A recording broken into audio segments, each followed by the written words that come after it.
ढोलकपुर नामक गांव में एक बहुत पुराना घर था। उस घर को सब लोग भूतिया और अपशगुनी कहते थे, क्योंकि जो भी वहां रहने आता उनकी किसी न किसी कारण मृत्यु हो जाती।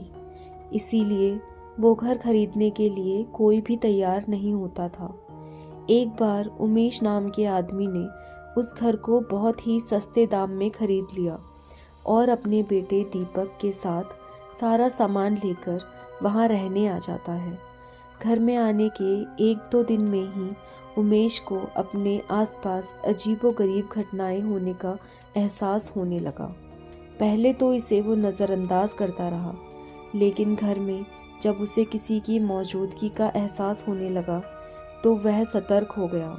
एक दिन दीपक दौड़ता हुआ उमेश के पास आया और कहने लगा कि वॉशरूम में अचानक पानी बंद हो गया है और उसने वहाँ सफ़ेद कपड़ों में एक औरत को देखा है। इतना कहते कहते दीपक अचानक चुप हो गया और उमेश की ओर उंगली दिखाते हुए कहने लगा, पापा, वो औरत आपके पीछे खड़ी है। इतना कहकर दीपक डर से चीखने लगा। उमेश दीपक को गोद में उठाकर उसी वक्त घर से निकल गया।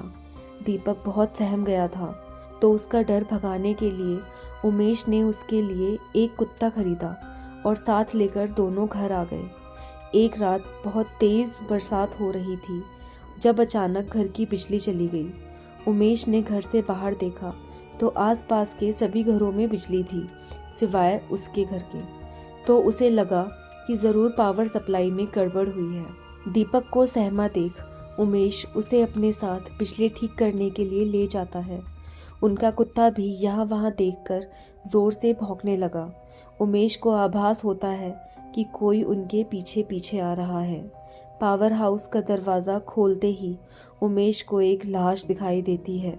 लाश देखकर दीपक भी डर के मारे चिल्लाने लगता है। उमेश अपने बेटे को लेकर तुरंत घर से बाहर भागने की कोशिश करने लगता है।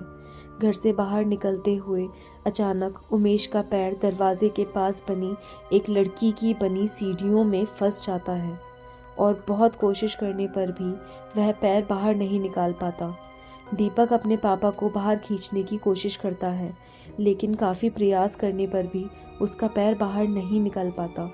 कोई उपाय ना दिखने पर दीपक अपने कुत्ते को लेकर वापस घर के अंदर चला जाता है।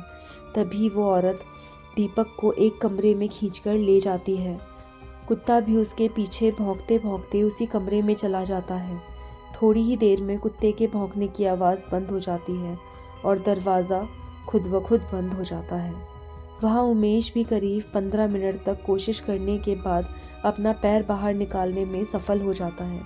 उमेश दौड़ता हुआ घर के अंदर जाता है और चारों तरफ दीपक की तलाश करता है, लेकिन उसे ना तो दीपक और ना ही कुत्ते का कुछ पता चलता है। बहुत ढूंढने पर भी जब दोनों नहीं मिले, उमेश हार मान लेता है और उनके दोबारा मिलने की आस में वहीं रहने लगता है। कुछ दिन बाद उमेश बिजली ठीक करने वाले इलेक्ट्रीशियन को बुलाता है, लेकिन घर में दाखिल होने से पहले ही वह दरवाजे से ही उल्टे पैर वापस लौट जाता है। उमेश के पूछने पर वो कहता है कि आपके घर में एक औरत, एक बच्चा और एक कुत्ते का भूत दिखाई दे रहा है। इलेक्ट्रीशियन की बात सुनकर उमेश उदास हो जाता है। उसे एहसास हो जाता है कि उसका बेटा अब कभी लौटकर नहीं आएगा, जिसके बाद उमेश को वो घर छोड़कर चले जाना पड़ता है और फिर वो वहाँ कभी लौटकर नहीं आता।